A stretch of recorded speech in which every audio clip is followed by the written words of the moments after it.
ಬಾಲಕಿಯ ಪ್ರೌಢಶಾಲೆಯಲ್ಲಿ 8ನೇ ತರಗತಿ ಓದುತ್ತಿದ್ದೇನೆ. ನಾನು ಇವತ್ತು ಕನ್ನಡದ ಬಗ್ಗೆ ಚಿಕ್ಕ ಭಾಷಣ ಮಾಡಲು ಬಯಸುತ್ತೇನೆ. ನನ್ನ ಹಿರಿಯ ಹಾಗೂ ಕಿರಿಯ ಆತ್ಮೀಯ ಮತ್ತು ಪಾದ ಪದ್ಮಗಳು ನನ್ನ ಮಸ್ತಕದ ಮೇಲೆ ಎನ್ನುತ್ತಾ, ಗೀತವ ಬಲ್ಲಾತ ಜಾಣನಲ್ಲ, ಮಾತು ಬಲ್ಲಾತ ಜಾಣನಲ್ಲ, ಗೀತವ ಬಲ್ಲಾತ ಜಾಣನಲ್ಲ, ಮಾತು ಬಲ್ಲಾತ ಜಾಣನಲ್ಲ, ಜಾಣನು ಜಾಣನು ಆತ ಜಾಣನು, ಲಿಂಗವನ್ನೇ ನಂಬಿದಾತ, ಜಾಣನು ಜಾಣನು ಜಗವನ್ನು ಬಾಯಿಯಲ್ಲಿ ಪಾಲಿಸಿದವನು, ಜಾಣನು ನಮ್ಮ ಕೂಡಲ ಸಂಗಮ ಶರಣನು ಎನ್ನುತ್ತಾ, ಮೊದಲನೆಯದಾಗಿ ನಾವು ಅರಿತುಕೊಳ್ಳಬೇಕಾದದ್ದು ಏನಂದ್ರೆ ಕನ್ನಡ. ಕನ್ನಡ ಅಂದ್ರೇನು? ಕ ಅಂದರೆ ಕಷ್ಟದಲ್ಲಿಯೂ, ನ ಅಂದರೆ ನಲಿಯುವುದನ್ನು, ದ ಅಂದರೆ ದಡ್ಡನಿಗೂ ಹೇಳಿಕೊಟ್ಟಂತ ಭಾಷೆ ನಮ್ಮ ಕನ್ನಡ. ಕಷ್ಟದಲ್ಲಿಯೂ ನಲಿಯುವುದನ್ನು ದಡ್ಡನಿಗೂ ಹೇಳಿಕೊಟ್ಟಂತ ಭಾಷೆ ನಮ್ಮ ಕನ್ನಡ. ಮೊದಲನೆಯದಾಗಿ ಕರ್ನಾಟಕ. ಕರ್ನಾಟಕವನ್ನು ನಾವು ಕರ್ನಾಟಕ ಅಂತ ಕರೆಯಲು ಏನ್ ಕಾರಣ? ಕರ್ನಾಟಕ ಎಂಬ ಪದವನ್ನು ಕರ್ನಾಟಕ ನಮ್ಮ ರಾಜ್ಯಕ್ಕೆ ಯಾಕೆ ನೀಡಿದ್ರು ಅಂತ ನೋಡೋಣ. ನಮ್ಮ ರಾಜ್ಯಕ್ಕೆ ಕರ್ನಾಟಕ ಒಂದು 1956 ನವೆಂಬರ್ 1ರಂದು ನಾಮಕರಣ ಮಾಡಿದರು. ನಮ್ಮ ಕನ್ನಡದ ಜನರಿದ್ದಾರಲ್ಲ, ನಾನಾ ಭಾಗಗಳಲ್ಲಿ ಹರಿದು ಹೋಗಿರುತ್ತಾರೆ. ಆ ಎಲ್ಲ ಕನ್ನಡಿಗರನ್ನು ಒಟ್ಟುಗೂಡಿಸಿ ಒಂದು ರಾಜ್ಯವನ್ನಾಗಿ ಮಾಡಬೇಕೆಂದು ಬಹಳಷ್ಟು ಜನ ಕನಸು ಕಾಣುತ್ತಾರೆ. ಯಾವ ಯಾವ ಭಾಗಗಳಲ್ಲಿ ಹರಿದು ಹೋಗಿದ್ದಾರೆ ಅಂದ್ರೆ ಮದ್ರಾಸ್ ಕರ್ನಾಟಕ, ಮುಂಬೈ ಕರ್ನಾಟಕ, ಮೈಸೂರು ಕರ್ನಾಟಕ, ಕೊಡಗು ಕರ್ನಾಟಕ ಹಾಗೂ ಹೈದರಾಬಾದ್ ಕರ್ನಾಟಕ. ಈ ನಾನಾ ಭಾಗಗಳಲ್ಲಿ ನಮ್ಮ ಕನ್ನಡಿಗರು ಹರಿದು ಹೋಗಿರುವಾಗ ಈ ಎಲ್ಲ ಕನ್ನಡಿಗರನ್ನು ಒಟ್ಟುಗೂಡಿಸಿ ಒಂದು ರಾಜ್ಯವನ್ನು ಮಾಡಬೇಕೆಂದು ಬಹಳಷ್ಟು ಜನ ಕನಸು ಕಾಣುತ್ತಾರೆ. ಅದರಲ್ಲಿ ಪ್ರಮುಖರಾದವರು ಕುವೆಂಪು, ನಾರಾಯಣಪ್ಪ ಹಾಗೂ ಆಲೂರು ವೆಂಕಟರಾಯರು. ಇವರಿಬ್ಬರ ಕಠಿಣ ಶ್ರಮದಿಂದ ನಮ್ಮ ರಾಜ್ಯಕ್ಕೆ ಒಂದು ಸುಸೂತ್ರವಾದ ಹೆಸರು ಬಂದಿತ್ತು. ನಮ್ಮ ರಾಜ್ಯಕ್ಕೆ ನಾವು ಮೊದಲು ಕರ್ನಾಟಕ ಅಂತ ಕರೀತಿದ್ದಿಲ್ಲ. ನಮ್ಮ ರಾಜ್ಯಕ್ಕೆ ಮೊದಲು ನಾವು ಮೈಸೂರು ರಾಜ್ಯ ಅಂತ ಕರಿತೀವಿ. ಮೈಸೂರು ರಾಜ್ಯದಲ್ಲಿ 3 ಭಾಗಗಳಾಗಿ ವಿಂಗಡಣೆ ಮಾಡಿದ್ರು. ಉತ್ತರ ಕರ್ನಾಟಕ, ಹಳೆ ಮೈಸೂರು, ಮಲೆನಾಡು ಅಂತ. ಉತ್ತರ ಕರ್ನಾಟಕದ ಜನರಿದ್ದಾರಲ್ಲ, ನಮ್ಮ ರಾಜ್ಯವನ್ನು ಕರ್ನಾಟಕ ಎಂದು ಕರೆಯೋಣ. ಕಪ್ಪು ಮಣ್ಣಿನಿಂದ ಕೂಡಿರುವ ನಾಡನ್ನು ಕರ್ನಾಡು ಎಂದು ಕರೆಯೋಣ ಎಂದು ಭಾವಿಸುತ್ತಾರೆ. 1956 ನವೆಂಬರ್ 1ರಂದು ಕರ್ನಾಟಕ ಎಂದು ನಾಮಕರಣ ಮಾಡಲಾಯಿತು. ಕೈಲಾಸದ ಹತ್ರ ಹೋದ್ರೂ ಕೂಡ, ಶಿವಪಾರ್ವತಿ ಹತ್ರ ಕೈಲಾಸಕ್ಕೆ ಹೋದ್ರೂ ಕೂಡ ಕನ್ನಡ ಮಾತಾಡ್ತೀನಿ ಹೊತ್ತು ಕನ್ನಡ ಬಿಟ್ಟು ಬೇರೆ ಭಾಷೆ ಮಾತಾಡಲ್ಲ ಅಂತ ಹೇಳಿದ ಏಕೈಕ ವ್ಯಕ್ತಿ ಅಂದ್ರೆ ನಮ್ಮ ನಿಮ್ಮೆಲ್ಲರ ನೆಚ್ಚಿನ ಪವರ್ ಸ್ಟಾರ್ ಪುನೀತ್ ರಾಜ್ಕುಮಾರ್ ಅವರು ಅಂತ ತಪ್ಪಾಗಲ್ಲ. ನೋಡಿ, ನಾವು ಕೈಲಾಸಕ್ಕೆ ಹೋದ್ರೂ ಕೂಡ ಶಿವಪಾರ್ವತಿ ಹತ್ರ ಕನ್ನಡ ಮಾತಾಡ್ಬೇಕು. ಅದನ್ನ ಬಿಟ್ಟು ಇಂಗ್ಲಿಷು, ತಮಿಳು, ತೆಲುಗು ಮಾತಾಡಿದ್ರೆ ನಮ್ಮ ಕನ್ನಡಕ್ಕೆ ಒಂದು ನಾವು ಗೌರವ ಕೊಟ್ಟ ಹಾಗೆ ಆಗಲ್ಲ. ನಿಮ್ಮ ವಯಸ್ಸು ಎಷ್ಟು ಅಂದಾಗ ನಾವೆಲ್ಲ ಹೇಳ್ತೀವಿ, ನನ್ನ ವಯಸ್ಸು 14, ನನ್ನ ವಯಸ್ಸು 15, ನನ್ನ ವಯಸ್ಸು 80, ನನ್ನ ವಯಸ್ಸು 100 ಅಂತ. ಅದೇ ನಿಮ್ಮ ಕನ್ನಡದ ವಯಸ್ಸು ಎಷ್ಟು ಅಂದಾಗ ನಾವೆಲ್ಲ ಹೇಳ್ತೀವಿ, ಇನ್ನು ಅನುಮಾನದಲ್ಲೇ ಇದ್ದೀವಿ, ಇನ್ನು ಸುಸೂತ್ರವಾದ ಉತ್ತರನೇ ನೀಡ್ತೀವಿ ಅಂತ. ಕೆಲವಷ್ಟು ಜನ ಅಂತಾರೆ 80 ಇರ್ಬೋದು, 100 ಇರ್ಬೋದು, 50 ಇರ್ಬೋದು ಅಂತ. ಇಲ್ಲ 200ಕ್ಕಿಂತ ಹೆಚ್ಚು ಇತಿಹಾಸ ನಾವು ಹೊಂದಿರ್ಬೋದು ಅಂತ. ಅದೇ 60 ವರ್ಷ 50 ವರ್ಷ ಮೇಲ್ಪಟ್ಟ ಹಿರಿಯರಿಗೆ ನಾವು ಕಾಲು ಬಿದ್ದು ನಮಸ್ಕರಿಸಿ ಹಾಕೊಂಡು ಈ ರೀತಿ ಗೌರವ ಕೊಡ್ತೀವಿ. ಹಿರಿಯರಿಗೆ ಕಂಡ್ರೆ ಗೌರವ ಕೊಡಬಾರ್ದು ಅಂತ ಹೇಳ್ತಿಲ್ಲ. ಹಿರಿಯರ ಕಂಡ್ರೆ ಗೌರವ ಕೊಡಲೇಬೇಕು, ಹಿರಿಯರ ಕಂಡ್ರೆ ತಲೆ ಬಾಗಲೇಬೇಕು. ಇಂಥ ಸಂಸ್ಕೃತಿಯನ್ನು ಹೇಳಿಕೊಟ್ಟಂತ ನಾಡು ನಮ್ಮ ಭಾರತ. ಭಾರತ ಅಂದ್ರೇನು? ಭಾರತ ಅಂದ್ರೆ ಬಾ ಅಂದ್ರೆ ಬಾಗುವುದು, ಅಂದ್ರೆ ರಕ್ತತತ್ವವಾದ, ಅಂದ್ರೆ ತತ್ವವನ್ನು ನೀಡುವುದು ನಮ್ಮ ಭಾರತ. ಬಾಗುವುದನ್ನು ರಕ್ತತತ್ವವಾದ ತತ್ವವನ್ನು ನೀಡುವುದು ಭಾರತ. ನೋಡಿ, 60-50 ವರ್ಷ ಮೇಲ್ಪಟ್ಟ ಹಿರಿಯರಿಗೆ ಇಷ್ಟು ನಾವು ಗೌರವ ಕೊಡಬೇಕಾದ್ರೆ ನಮ್ಮ ಕನ್ನಡ 2000ಕ್ಕೂ ಹೆಚ್ಚು ಇತಿಹಾಸವನ್ನು ಹೊಂದಿದೆ. ಇನ್ನು ನಮ್ಮ ಕನ್ನಡಕ್ಕೆ ಎಷ್ಟು ನಾವು ಗೌರವ ಕೊಡಬೇಕು ಅಂತ ನೋಡಿ.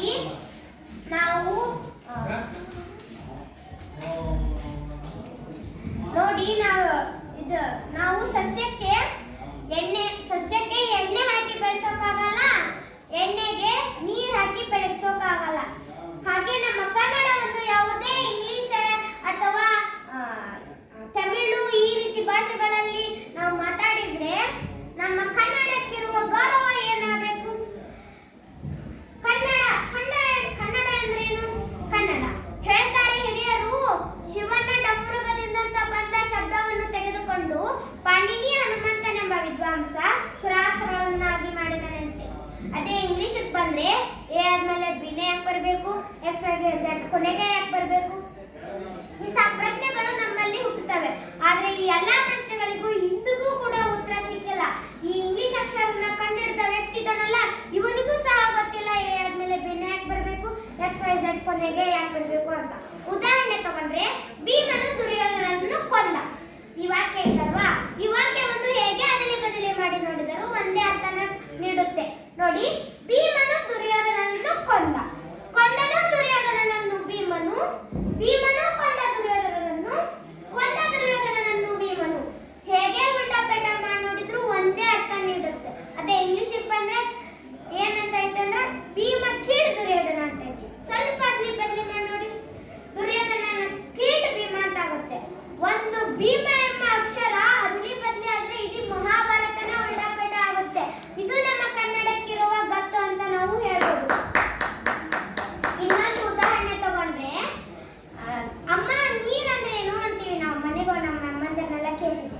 ಅವಳಂತಾಳೆ ಅದು ಪವಿತ್ರವಾದ ಅಮೃತ, ಗಂಗೆ ತುಂಗೆ ಅಂತ.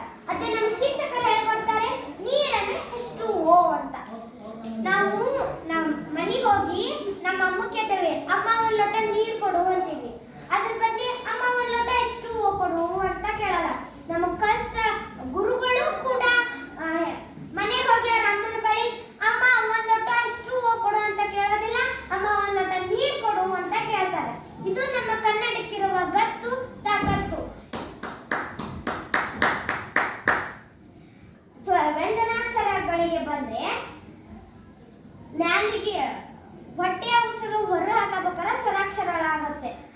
ಅ ಈ ಊರು ಎ ಐ ಓ ಔ ಅಂ ಅಹ. ಅದೇ ಹೊಟ್ಟೆಯ ಉಸಿರನ್ನ ಹೊರ ಹಾಕುವಾಗ ನಾಲಿಗೆಯನ್ನ ಹೊರಳಿಸಿ ಎದ್ರೆ ಖ ಖ ಗ ಗ ಜ್ಞ ಆಗುತ್ತೆ. ಅದೇ ಹೊಟ್ಟೆಯ ಉಸಿರನ್ನ ಹೊರ ಬಿಡುವಾಗ ನಾಲಿಗೆ ತುದಿಯನ್ನು ಮಡಿಚಿ ಹೇಳಿದರೆ ಠ ಠ ಡ ಡ ಚ ಚ ಜ ಜ ನ ಆಗುತ್ತೆ. ನಾವು ಉಸಿರು ಬಿಡುವಾಗ ಗಂಟಲಲ್ಲಿ ಕಟ್ಟಿ ಹೇಳಿದ್ರೆ ಟ ಟ ಡ ಡ ಣ ಆಗುತ್ತೆ.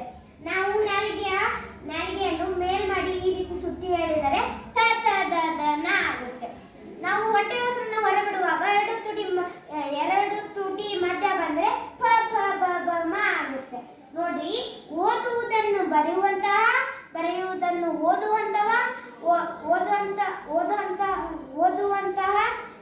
ಓದುವುದನ್ನು ಬರೆಯುವಂತಹ ಸಾಮರ್ಥ್ಯ ಇರುವುದು ನಮ್ಮ ಕನ್ನಡಕ್ಕೆ ಮಾತ್ರ.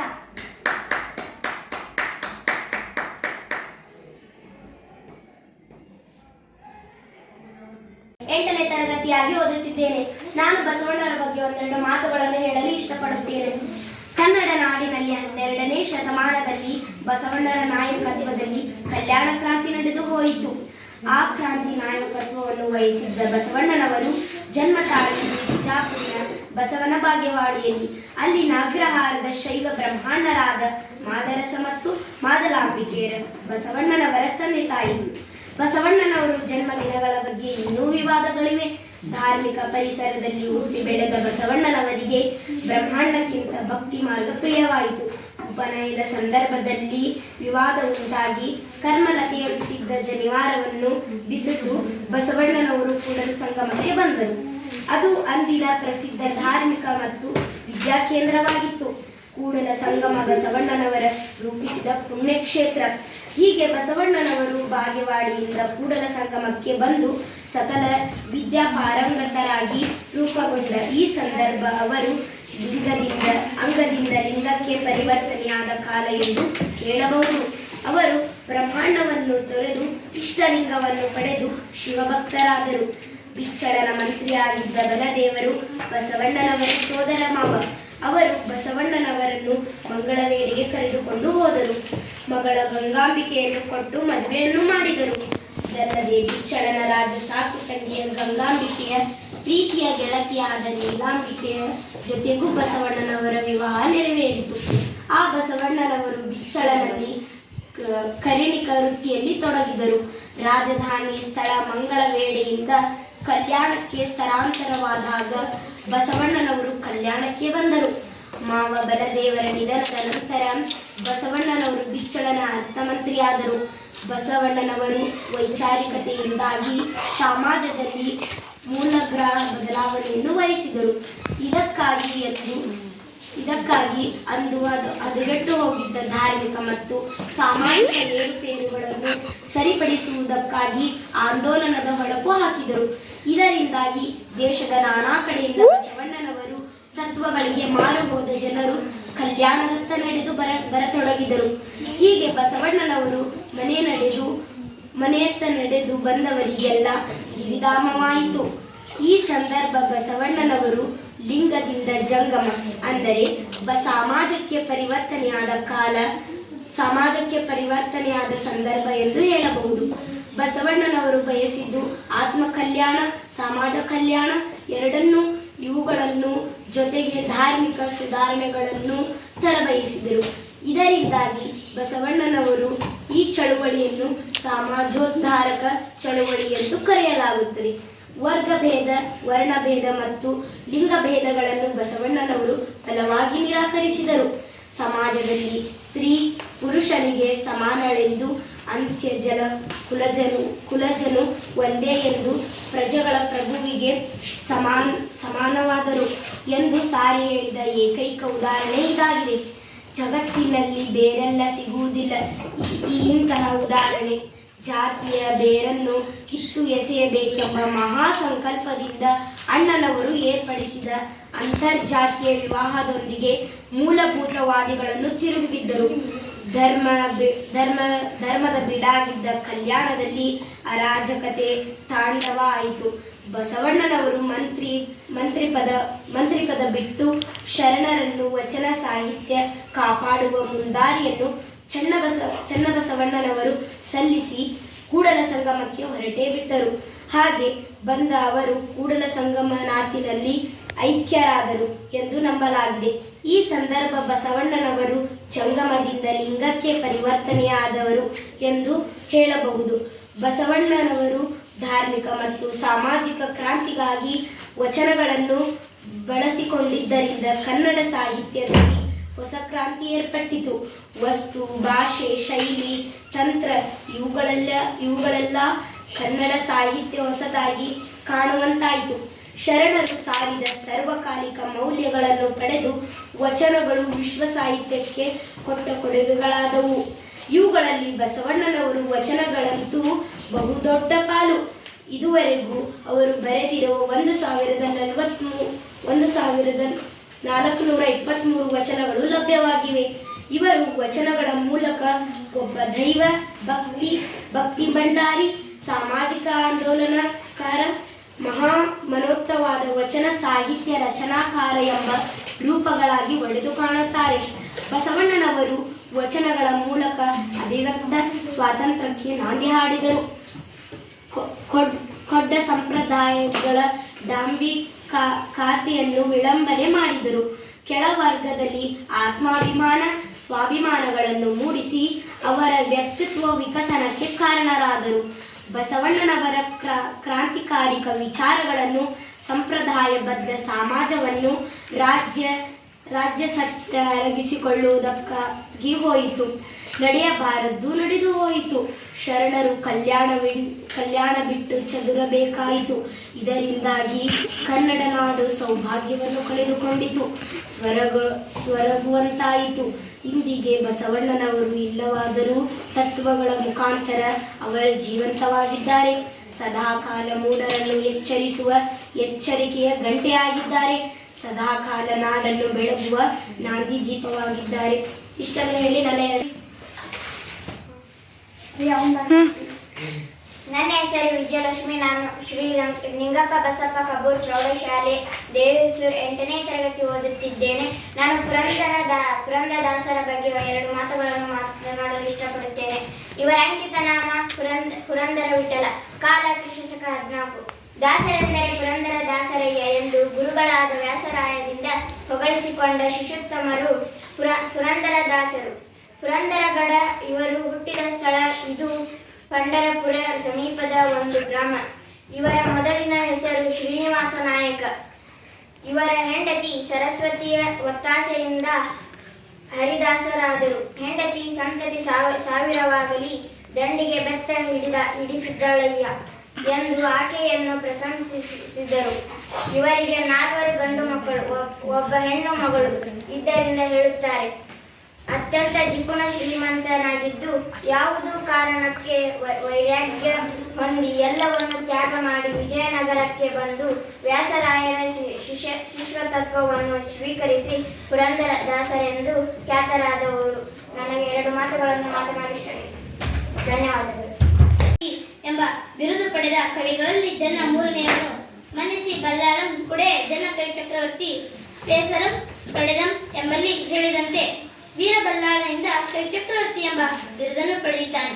ಜನನು ನರಸಿಂಹನ ಓಲಗದಲ್ಲಿ ನಿಂದರೆ ದಂಡೋತೀಶಂ ಕುಳಿರೆ ಮಂತ್ರಿ ತೊಂಡಕ್ಕೆ ಕವಿ ನಾಳಪ್ರಭು ಜನಾರ್ದನ ದೇವ ಎಂಬ ಬಿರುದು ಪಡೆದ ಸಾವ್ಯಸಾಚಿ ಇವನ ಗುರು ರಾಮಚಂದ್ರ ದೇವ ಮುನಿಂದ್ರರು ಚತುರವಿಧ ಪಂಡಿತಂ ನಯವೈಕರಣಂ ತರ್ಕ ವಿನೋದ ಛಲದ ನೆಲೆ ಜುಗದ ಸಾಗರ ಅಣ್ವಿನಾಗರ ಎಂದು ಹೇಳಿಕೊಂಡಿದ್ದಾನೆ. ಅಂತೆಯೇ ಜೈನ ಮಂದಿರಗಳನ್ನು ಅವನು ಕಟ್ಟಿಸಿದ್ದಾನೆ.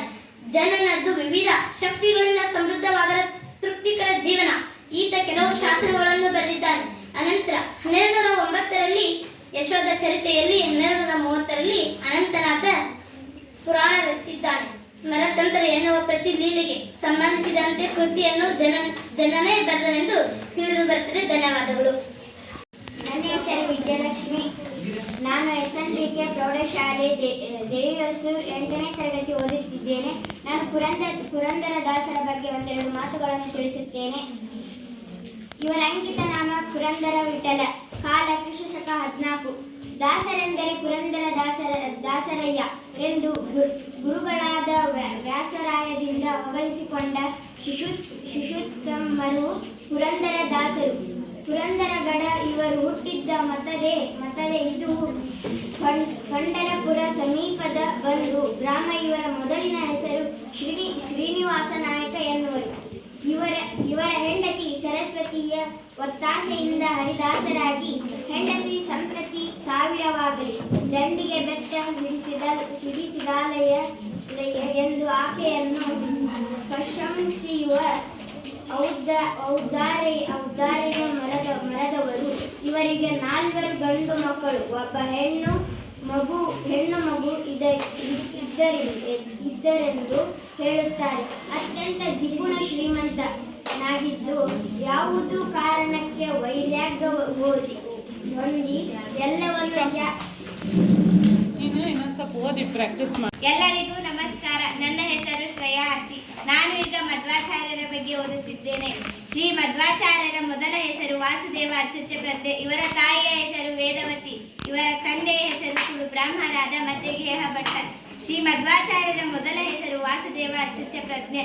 ಶ್ರೀ ಮಧ್ವಾಚಾರ್ಯರ ಗುರುಗಳಿಗೆ ವೈದಿಕ ಕ್ರಮದಲ್ಲಿ ಪಟ್ಟಾಭಿಷೇಕ ನೆರವೇರಿಸಿ ಇಟ್ಟ ನಮ್ಮ ಆನಂದ ತೀರ್ಥ. ವೇದದ ಬಲಿಷ್ಠ ಸೂಕ್ತದಲ್ಲಿ ಇರುವ ಮಧ್ವ ಹೆಸರನ್ನು ಆಯ್ದುಕೊಂಡು ಆ ಹೆಸರಿನಲ್ಲಿ ಗ್ರಂಥ ರಚಿಸಿ ಮಧ್ವಾಚಾರ್ಯರೆಂದು ಪ್ರಸಿದ್ಧರಾದರು.